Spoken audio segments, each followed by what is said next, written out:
Topic, last time topic हमारा हुआ था रिप्रेजेंटेशन ऑफ मॉलिक्यूल हम कर चुके थे वेज डैश में, फिशर में, न्यूमैन में और सॉहॉर्स में। उसके बाद हमने डिफरेंट टाइप्स ऑफ कॉन्फ़िगरेशंस कैसे रिप्रेजेंट होती हैं, R and S, D and L, इसके अलावा एनोमर्स, एपीमर्स, और हमने ले लिया था इसमें कैपिटल डी कैपिटल एल भी ले लिया हमने इसमें। और हमें स्टार्ट करना था एक ई एन टी और नोट कर लेंगे जल्दी से, ई एन टी नोट करेंगे, फिर आगे हम देखेंगे elements of symmetry. E and T, ना, E and T, erythro and threo forms, erythro and threo.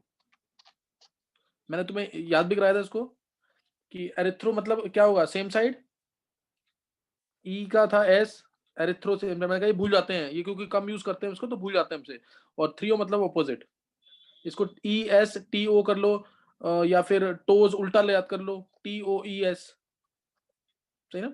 तो किसी भी तरह से याद कर सकते हैं इसको, इसको भूलना नहीं, इंपॉर्टेंट चीज है ये। एरिथ्रो थ्रियो, एरिथ्रो मतलब सेम साइड होने चाहिए groups, same similar group same side होने चाहिए, और थ्रियो मतलब सिमिलर ग्रुप्स ऑपोजिट साइड होने चाहिए।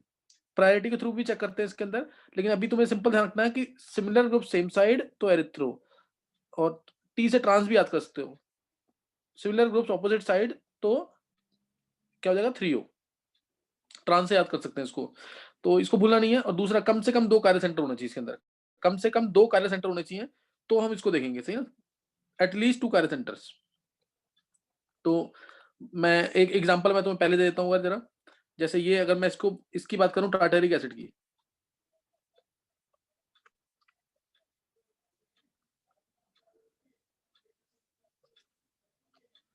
तो ये एरिथ्रोफॉर्म एक तरह से, पर इसको निकालते समय जैसे डीएनएल में फॉर्म में निकाला था, इसको निकालते समय जो भी हो, तुम्हें जितने भी कार्बन एटम्स हैं, they should lie on the vertical line, carbon atoms vertical में होने चाहिए। अगर मैं इसको अपोजिट कर देता हूं तो ये बन जाएगा थ्रियो, बिल्कुल सिंपल वाला केस दिखाया मैंने यहाँ पे, ये बन जाएगा थ्रियो। ये फॉर्म यूज हम करते हैं ऑप्टिकल रोटेशन निकालने के लिए, लेकिन फिर भी क्वेश्चन आ सकता है, जैसे कैपिटल डी कैपिटल एल का क्वेश्चन आता है, से भी आता है, दिस इज थ्रियो, ये टी और नीचे ई, ये तुम्हें आना चाहिए एरिथ्रोथ्रियो। अब तुम कुछ निकाल के देख लो, उसमें मैं कुछ क्वेश्चन दे देता हूँ, डिफरेंट फॉर्म्स के क्वेश्चन दे देता हूँ तुम्हें, और तुम निकाल के देख लो पर एरिथ्रो है कि थ्रियो है, ये चेक करेंगे एक बार। देखो इधर से,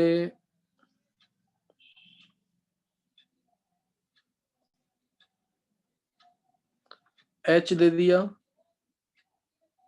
या O H, H O H E T,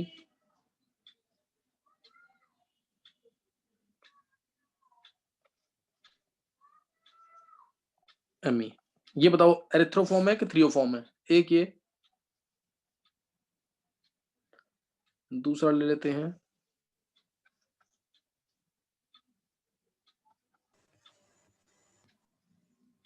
M E H O H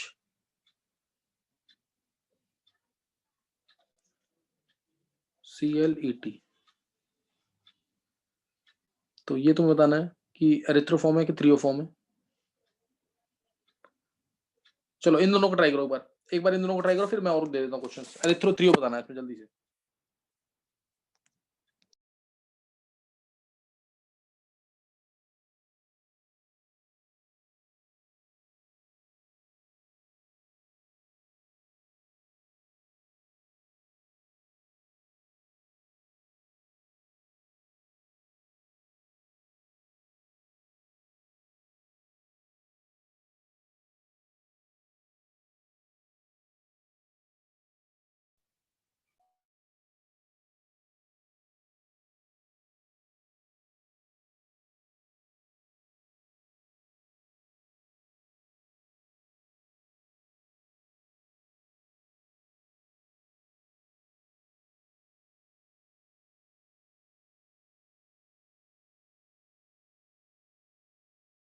sir Kunal को एंट्री दे दो।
निकालिए आंसर। देखो उधर फ्रंट कार्बन पे ये हमारी स्टैगर्ड फॉर्म है, पता ना, स्टैगर्ड है ये, और ये एक्लिप्स है नीचे। निकाला किसी ने ये? तो फर्स्ट वाला एरिथ्रो। एरिथ्रो आया, देखो उधर H OH और ET ये सेम रहेंगे ऐसे ही।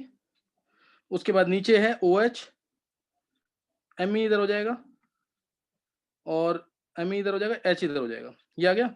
अब हमें जितने भी कार्बन एटम है सबको वर्टिकल पे लेके आना है।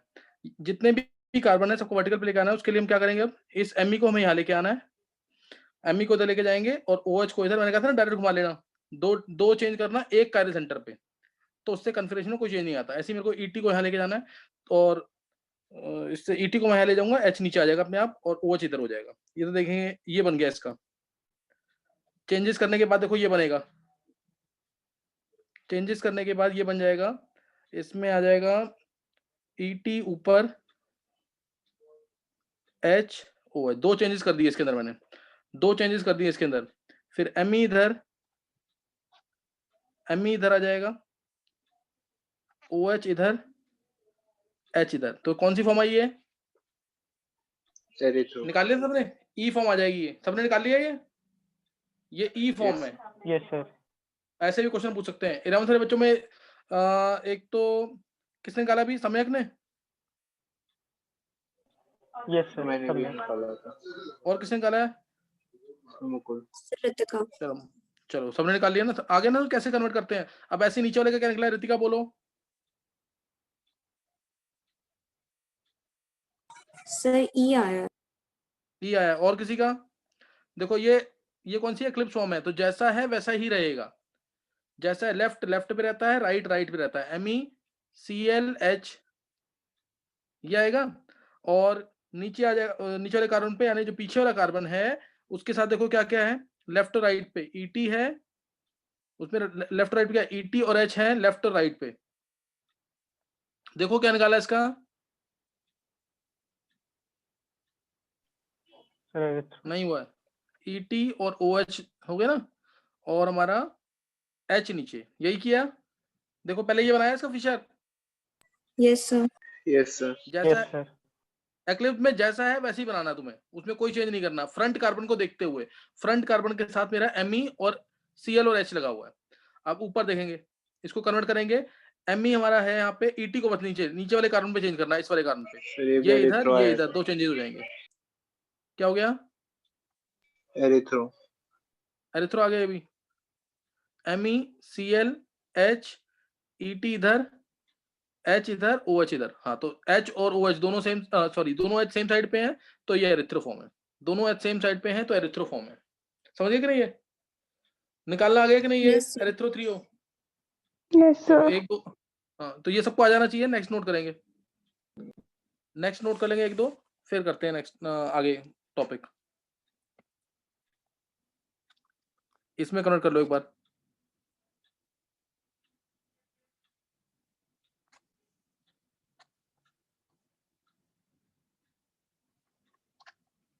Me ले लो, H और OH।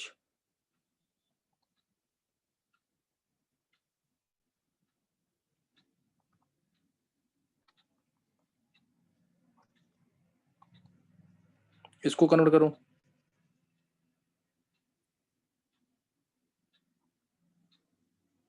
सर 3 हो। बस मुकुल एक मिनट गया।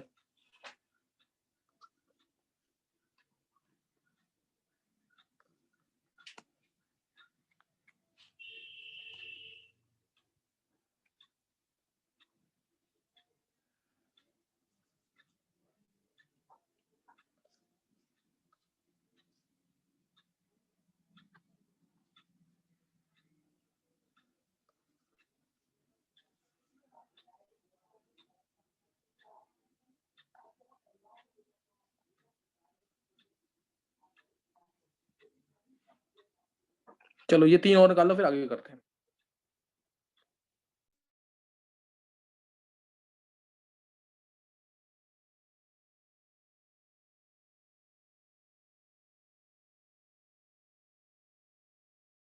सर निकल गए।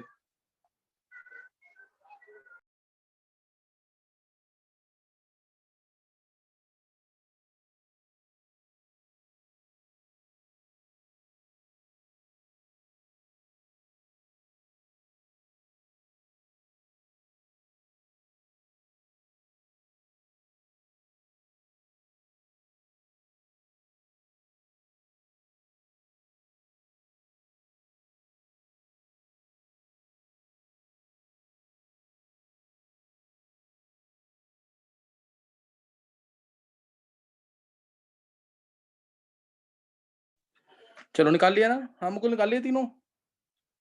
Yes sir. क्या क्या है बोल दे। सर पहला थ्रियो है, दूसरा एरिथ्रो और तीसरा थ्रियो। पहला थ्रियो। Yes sir. चल पहला थ्रियो, दूसरा दूसरा एरिथ्रो।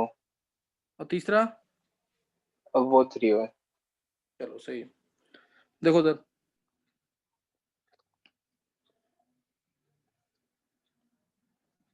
Me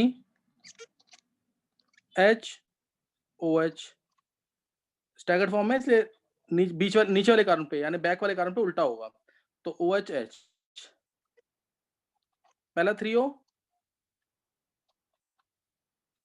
है। Yes sir. Yes. Yes, sir. Yes sir. बहुत अच्छा मुकुल। नेक्स्ट, अब ये एक्लिप्स फॉर्म है। एक्लिप्स फॉर्म है, ये फ्रंट कार्बन, ये बैक कार्बन। फ्रंट कार्बन वाला नीचे दिखाना है, तो Me नीचे, HOH। बैक वाले कार्बन पे OH ऊपर आ जाएगा, ET और H। अब इसको हम कर देंगे, इसमें ET मेरे को चाहिए ऊपर, तो ये आ गया, this is equivalent to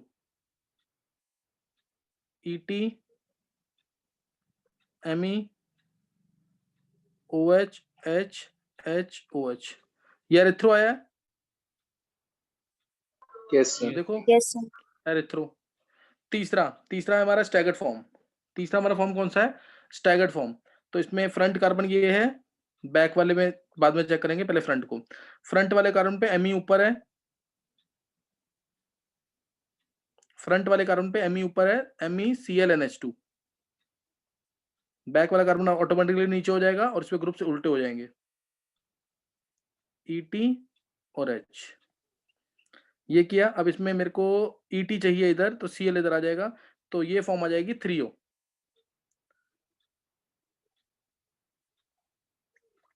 MEClNH2, ये हमारा ET नीचे, Cl यहाँ पे और H यहाँ पे, थ्रियो। ये फॉर्म आ गई मुकुल, तीनों सही है ना? यस सर, तीनों सही है। बहुत अच्छे मुकुल, तूने सबसे फास्ट निकाला है और बिल्कुल करेक्ट निकाला इस बार। अच्छा, और किसी का सही हुआ है 11 सारे बच्चों में से? Yes, sir. सर सम्यक। ऋतिका का भी, sir. सम्यक का भी? Yes, sir. हाँ सही है। चलो अब ये क्लियर हो गया ना तुम्हें कैसे निकालते हैं। देखो तुम लोग बहुत इंपॉर्टेंट स्टडीज हैं इस समय जो कर रहे हो ऑर्गेनिक की, तो उसको घर पे प्रैक्टिस बहुत करना, जो प्रैक्टिस कर रहा है उसी को समझ आएगा आगे। अच्छा, अब ये हो गया हमारा ENT निकालना सबको आ गया है, एरिथ्रो थ्रियो निकालना सबको आ गया यहाँ पे, इसमें किसी को कोई डाउट नहीं होगा। नेक्स्ट नोट करेंगे आगे। अब कल मैंने फॉर्मूला, बेसिक फॉर्मूला से कैसे आंसर निकालते हैं वो सिखा दिया तुम सबको, बेसिक फॉर्मूले से कैसे आंसर निकालते हैं वो सब सिखा दिया है। अब नेक्स्ट नोट करेंगे आगे, elements of symmetry. Clear? Elements of symmetry. देखो हमने कैसे कैसे स्टडी किया इसको, एक बार सुन लेंगे।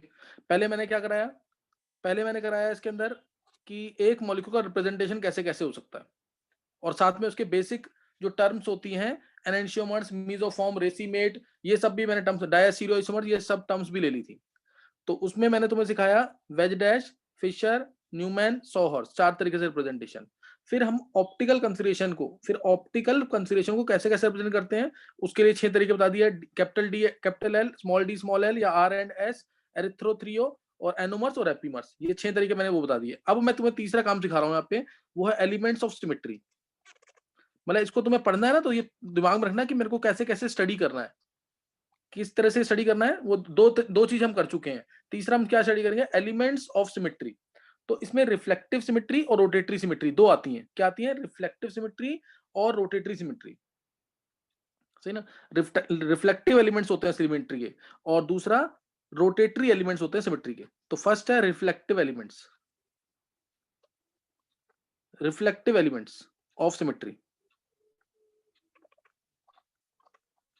तो रिफ्लेक्टिव एलिमेंट्स में हमारे पास क्या क्या आता है, इसमें हमारे पास मेनली रिफ्लेक्टिव एलिमेंट्स में आता है COS, जिसको सेंटर ऑफ इन्वर्जन भी बोलते हैं। यहाँ सेंटर ऑफ सिमेट्री में बोल रहा हूँ, सेंटर ऑफ सिमेट्री बोल रहा हूँ, इसको सेंटर ऑफ इन्वर्जन भी बोलते हैं। CI से भी डिनोट करते हैं, CI से भी डिनोट करते हैं इसको, सही है। और क्या कहते हैं, दूसरा आता है हमारा POS, जो हालांकि हम स्टडी कर चुके हैं इसको, plane of symmetry, plane of symmetry, clear, सही ना, centre of symmetry, plane of symmetry. अगर ध्यान देना, अगर किसी भी एलिमेंट में ये प्रेजेंट है, अगर किसी भी एलिमेंट में से एक भी प्रेजेंट है इनमें से, तो हमेशा मॉलिक्यूल जो है अकायरल होगा, ऑप्टिकली इनएक्टिव होगा। इनमें से एक भी प्रेजेंट है तो मॉलिक्यूल क्या होगा, अकायरल, सही ना, मॉलिक्यूल क्या हो जाएगा, अकायरल, यानी ऑप्टिकली इनएक्टिव। अगर ये प्रेजेंट है तो clear, molecule will be achiral और ऑप्टिकली इनएक्टिव, समझिए कि नहीं। तो ये तो पहली बात है इसके अंदर कि इनमें से कोई एक भी नहीं होना चाहिए, दोनों होगा तो फिर तो अकायरल रहेगा ही रहेगा, समझिए कि नहीं। मतलब एसिमेट्रिक मॉलिक्यूल क्या होगा, अगर मैं बोलूं एसिमेट्रिक मॉलिक्यूल, जिसके पास कोई भी एलिमेंट सिमेट्री का ना हो, एसिमेट्रिक मॉलिक्यूल,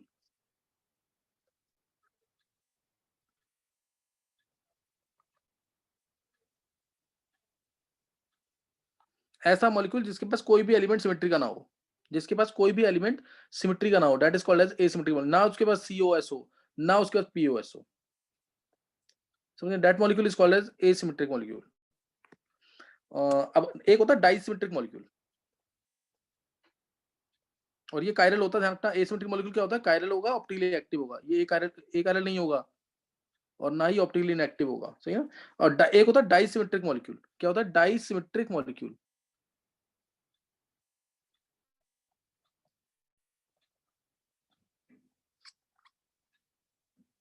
ये भी ऑप्टिकली एक्टिव होता है, ये भी ऑप्टिकली एक्टिव होगा, बस इसके पास रिफ्लेक्टिव एलिमेंट्स तो नहीं होंगे सिमेट्री के, लेकिन रोटेटरी एलिमेंट्स हो सकते हैं, रोटेटरी एलिमेंट्स होंगे इसके पास।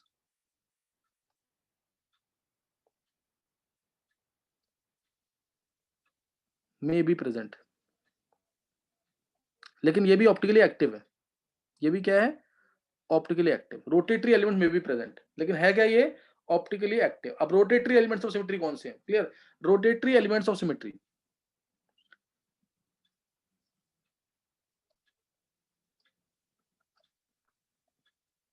सही ना। रोटेटरी सिमेट्री कौन सी है, उसके लिए आता है हमारे पास axis of symmetry, axis of symmetry, ये क्या है, axis of symmetry, clear.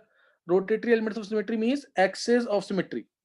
Axis क्या है, एक लाइन, एक ऐसी लाइन जिसके मॉलिक्यूल, जिसके अराउंड मैं मॉलिक्यूल को क्या करूंगा, रोटेट करूंगा, एक ऐसी लाइन जिसके अराउंड मैं मॉलिक्यूल को रोटेट करूंगा। अगर वो मॉलिक्यूल 2 बार रिपीट होता है तो बोलेंगे C2 एक्सिस,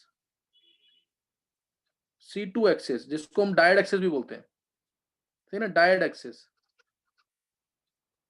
अगर वो मॉलिक्यूल 2 बार रिपीट हो गया 360 बार घुमाने से, एक ऐसी लाइन, एक ऐसी इमेजिनरी लाइन, सही ना, एक्सिस ऑफ सिमेट्री क्या है, एक ऐसी लाइन जिसके अराउंड मैं मॉलिक्यूल को घुमाऊंगा। अगर वो मॉलिक्यूल, मुकुल अभी रुक जा, एक्सिस ऑफ सिमेट्री, एक ऐसी लाइन, एक्सिस ऑफ सिमेट्री, एक ऐसी लाइन जिसके अराउंड मैं मॉलिक्यूल को घुमाऊंगा। अगर वो मॉलिक्यूल 2 बार रिपीट हो गया तो उसे बोलेंगे डायड एक्सिस, या टू फोल्ड एक्सिस भी कहते हैं, या two fold axis, dyad axis और टू फोल्ड एक्सिस।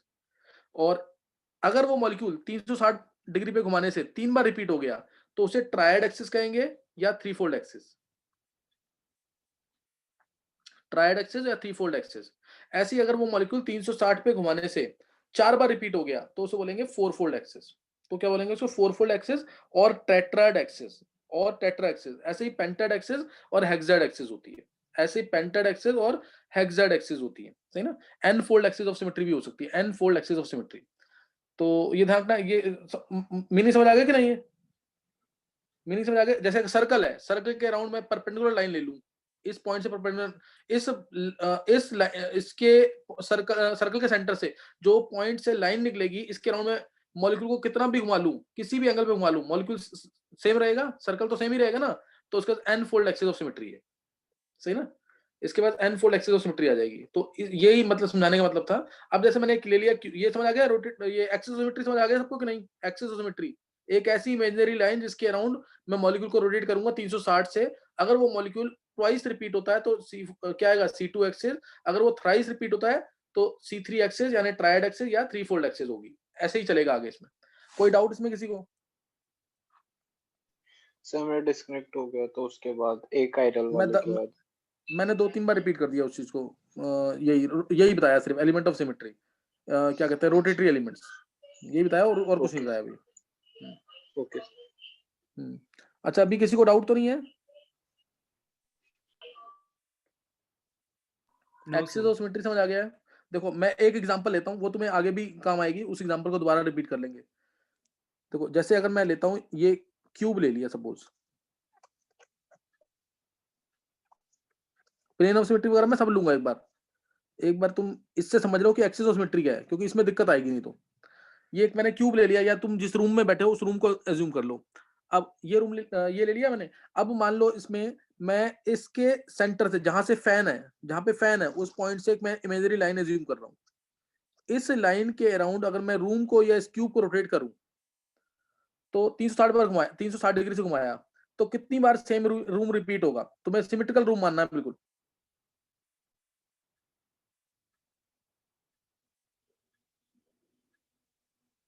बिल्कुल सिमेट्रिकल रूम मानना है। कितनी बार रिपीट होगा बोलो? 4 बार रिपीट होगा। तो इसलिए इसे बोलेंगे टेट्राड एक्सिस, C4 एक्सिस और टेट्राड एक्सिस। समझ आया कि नहीं? ये नहीं समझ आया? 11th वाले बच्चों को समझ आ गया? चलो अब तुम मानना, इसी में डायगोनली ऑपोजिट एक लाइन एज्यूम करो, ऐसे सेंटर से। समझ गए कि नहीं? रूम के अंदर ही इस लाइन के अराउंड, थोड़ा सा 3D है ये। इस लाइन के अराउंड अगर मैं इस रूम को रोटेट करूं तो कितनी बार? 360 से, तो कितनी बार ये रूम रिपीट होगा?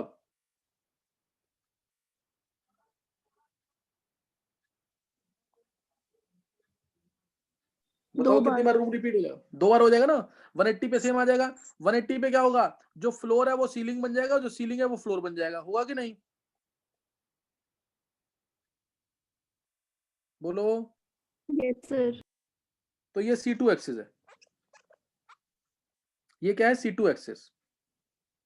अब ये थोड़ा सा सोचना टफ हो जाएगा, इसको थोड़ा सा ना इंक्लाइंड होकर सोचना पड़ेगा। ये लाइन ली मैंने, ध्यान देंगे। अब ये लाइन ले ली मैंने, डायगोनल जो है इस रूम का डायगोनल। इस लाइन के अंदर अराउंड अगर रूम को घुमाए तो कितनी बार 360 से, तो कितनी बार रूम रिपीट होगा? इसको सोचना थोड़ा टफ होगा। ये तुम खुद एक छोटा सा क्यूब आता है ना, उसको घुमा करके देखना, तुम्हें उससे समझ आ जाएगा। ये आएगी हमारी C3 एक्सिस, ये C3 एक्सिस आ जाएगी। तो तुम्हें इस एक्सिस का मीनिंग समझ आ गया क्या है?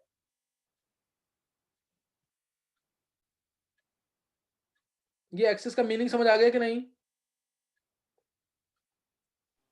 Yes sir. ये जरूर आना चाहिए, इसमें कोई दिक्कत नहीं होनी चाहिए किसी को भी। अब जैसे चलो अगर इसी में पूछता हूं मैं तुमसे, देखते हैं किसमें कौन बता पाता है। COOH COH टार्टेरिक एसिड लिया मीजो फॉर्म में, मीजो टार्टेरिक एसिड ले लिया, सही ना? Meso tartaric acid. अब बताओ इसके अंदर क्या कोई भी एलिमेंट, चलो पीओएस तो तुम्हें सबको पता है ना, पीओएस बताने की जरूरत तो नहीं है इसमें। पीओएस ये रहा बीच में, एक प्लेन ऑफ सिमेट्री है इसमें कि नहीं? यस सर है। ये तो मैं बहुत बार बता चुका हूं तुम्हें। एक ऐसा प्लेन, एक ऐसा इमेजिनरी प्लेन जिसके अराउंड मॉलिक्यूल को ऑब्जर्व करें तो जो एटम्स या जो ग्रुप्स ऊपर होंगे वही ग्रुप्स नीचे मिलेंगे तुम्हें। OH यहाँ पे है तो OH उसके सामने मिलेगा, बिल्कुल मिरर इमेज की तरह। An imaginary plane about which if a molecule is observed then same groups or atoms will be observed upwards and downwards, mirror image मिलेगी तुम्हें, है ना? Plane which divides a molecule into two equal halves such that one half is exactly superimposable on the other। समझ गए मतलब कि नहीं? है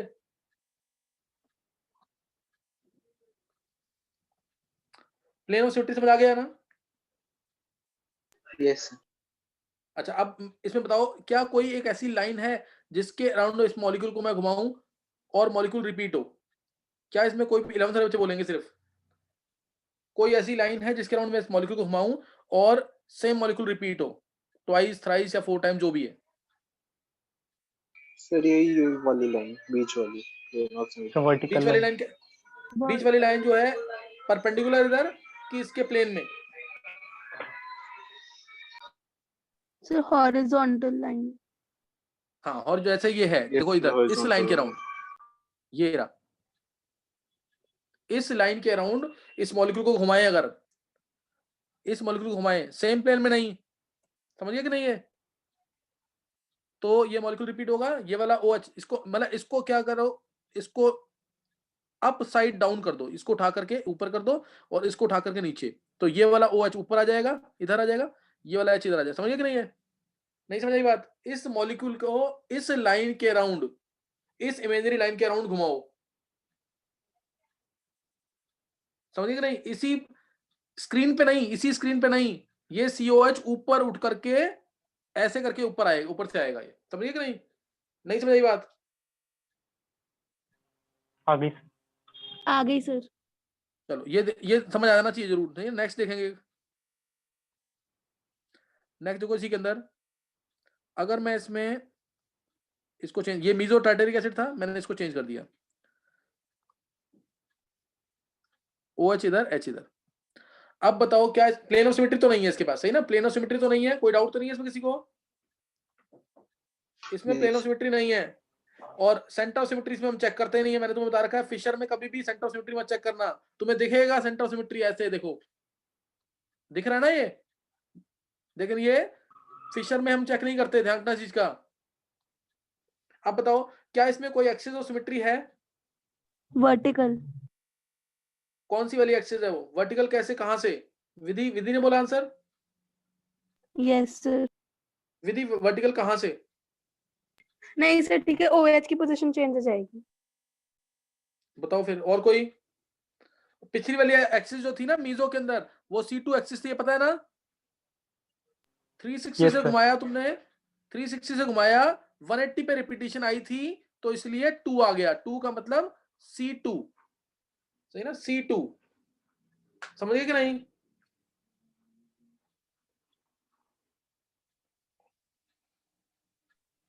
सर परपेंडिकुलरली वर्टिकल। कहां से परपेंडिकुलर? कौन बोल रहा है?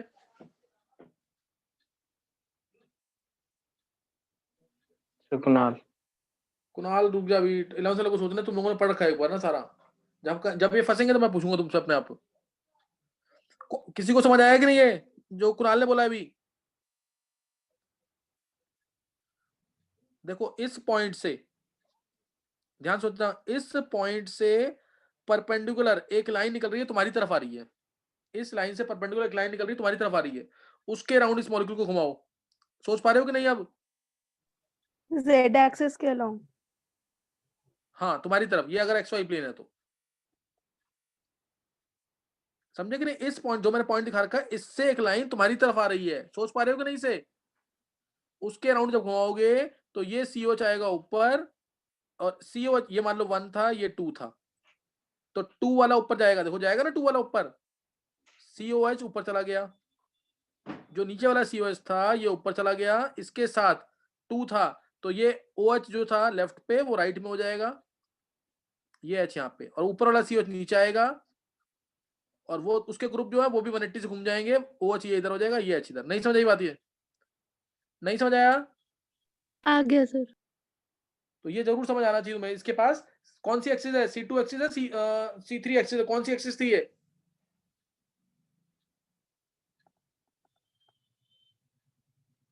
कौन सी एक्सिस है बोलो?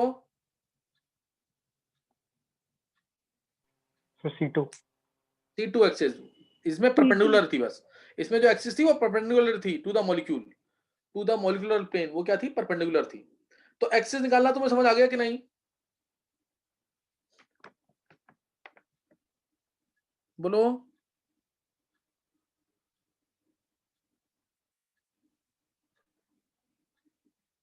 और ध्यान रखना, अगर मान लो एक मॉलिक्यूल में 3 या 4 एक्सिस आ रही सर हो, मुझे नहीं समझ आया एक्सिस कैसे निकली। कोई भी एक्सिस समझ नहीं आई? देखो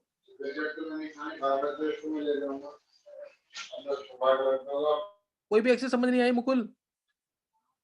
सर एक बार ये वाला रिपीट कर दो। देखो इसके अंदर इस पॉइंट से,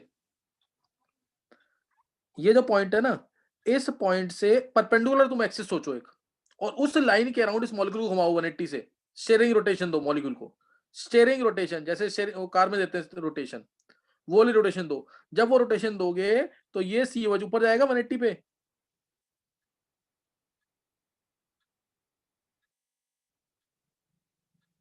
बोलो, ये Yes, पार्ट sir. पूरा घूमेगा ना फिर इसके साथ वाला, ये पार्ट पूरा घूम के ऊपर जाएगा कि नहीं ऐसे, Yes, और ये वाला sir. पार्ट पूरा घूम करके ऐसे नीचे आ जाएगा। सेम चीज आएगी कि नहीं, देखो ये वाली चीज हाँ सर आएगी।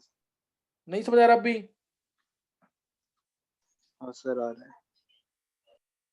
ये सोचना, देखो ये 3D है, थोड़ा सा इसको सोचो, थोड़ा सा एक मॉलिक्यूल ले लो, इसको 3 डायमेंशनली एज्यूम करो, तुम्हारे पास है कि स्टिक ले लो, ऐसे स्टिक के साथ ग्रुप्स लगाकर देखोगे, अपने आप समझ आ जाएगा, बहुत इजी चीज है, लेकिन इसको इमेजिन करना बहुत इंपॉर्टेंट है। मुकुल नहीं समझ आया अभी? सर ये सर आया है थोड़ा बहुत।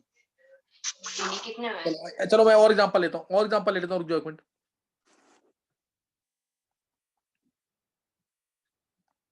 जैसे मान लो ये साइक्लोप्रोपेन, बताओ इसके अंदर, बताओ तुम, क्या इसके अंदर COS POS AOS है कि नहीं? COS POS और AOS,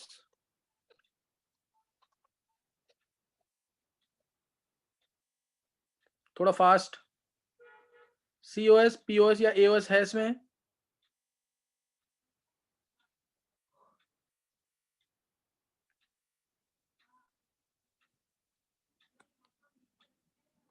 नहीं पता? यस सर है। चलो क्या है इसके बाद COS? सर AOS तो हाँ है। सही, अच्छा एक्सियोमेट्री सोचा है। एक बार 12th वाले बच्चों, कुणाल बोल एक बार, कुणाल। जी सर। हाँ बोल, इसमें COS POS और AOS तीनों है सर। तीनों है। अच्छा चलो कुणाल, इसमें बता कितने POS है, टोटल POS कितने हैं इसमें? सर 3। चलो 3 सोचा ना, अब ध्यान देना कुणाल, बहुत अच्छे तूने सही सोचा है, लेकिन आंसर गलत हो गया इसमें भी। और AOS और COS?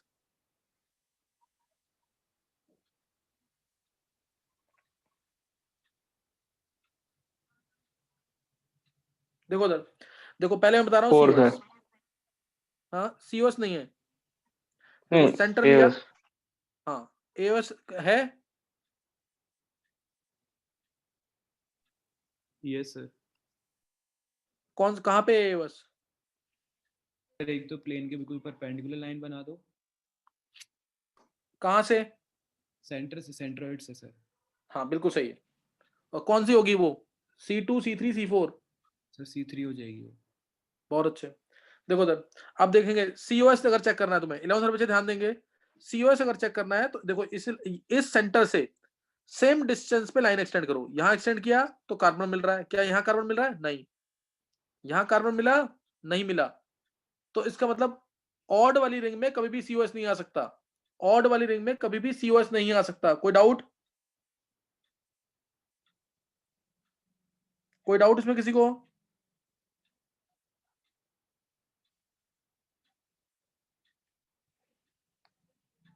समझ गए कि नहीं? ये नो सर। ऑड वाली रिंग में कभी भी CO, कहीं भी चेक कर लो तुम, अगर सेम डिस्टेंस एक्सटेंड किया सेंटर से और सेम एटम्स मीट हो रहे हैं तो COS होगा, नहीं तो नहीं होगा। So it can't have COS। अब POS चेक कर रहे हैं हम, ध्यान देंगे POS के लिए।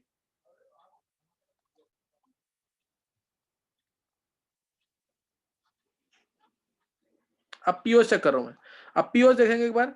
देखो एक POS तो ये आ गया, यहाँ पे, यहां से काटो इसको ट्राइंगल को, तो इधर जो इधर आ रहा है वही इधर आ रहा है कि नहीं? Yes sir. तो कितने POS होंगे ऐसे वाले?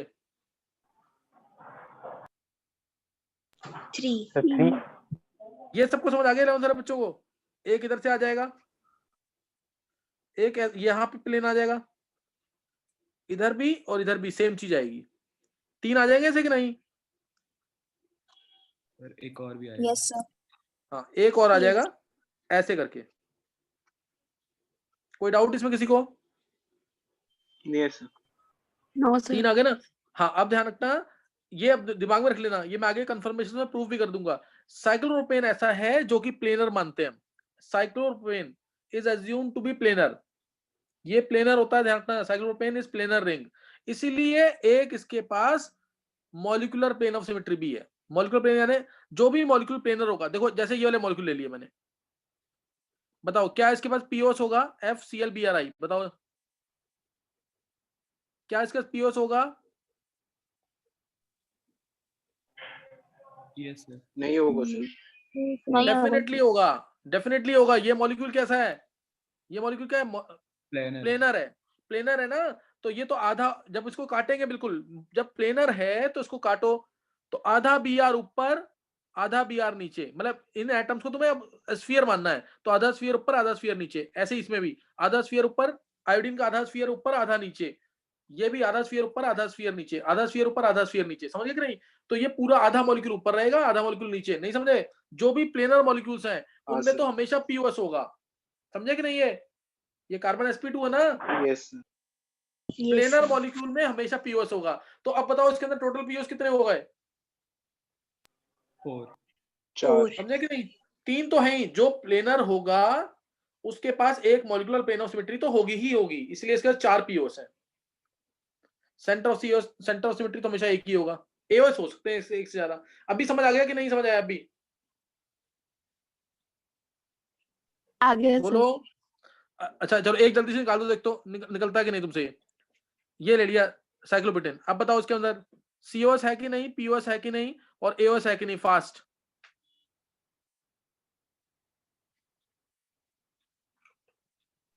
सर लास्ट वाले में POS एओएस कितने 4। बताया आपने? एओएस तो मैंने एक ही बताया अभी।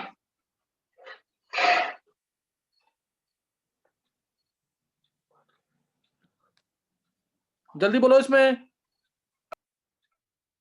Sir POS 4। हाँ, पीओएस 4 बिल्कुल सही है। और एओएस जल्दी बोलो। एओएस सेंटर से लाइन निकलेगी कि नहीं? यहां से 90 पे रिपीटेशन होगा, 360 बाय 90, तो कौन सी एक्सिस है? C4 axis. नहीं समझ आया? यस सर, आ गया। यस सर, आ गया। यस। यही प्रिंसिपल एक्सिस होती है, ध्यान रखना चीज का, यही प्रिंसिपल एक्सिस होती है। और सेंटर ऑफ सिमेट्री तो है ही, E1 वाली रंग में कहीं भी जाओ सेम चीज आ रही है। अभी स्टार्ट कर रहे हैं। सर तो कितने होंगे COS? एक